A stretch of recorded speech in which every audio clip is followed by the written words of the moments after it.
Obviously our shoulders are pretty important to us, and they're a very complex joint because it's, you know, from a three-dimensional standpoint, we don't really have the range of motion in other joints that we have in our shoulder, right? The complexity to throw a ball or climb a ladder.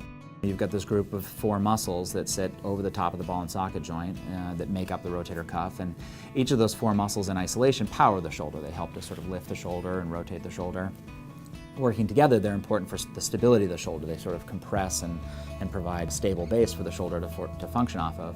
So tearing of those muscles, or the tendons where they attach onto the bone, is essentially what a rotator cuff is. And so arthroscopically, we're working in the space around, above and below the rotator cuff to basically pull that back down into place and essentially anchor it back onto the bone and try to get it to heal back onto the bone so that tendon can effectively work through its muscle to power the shoulder again.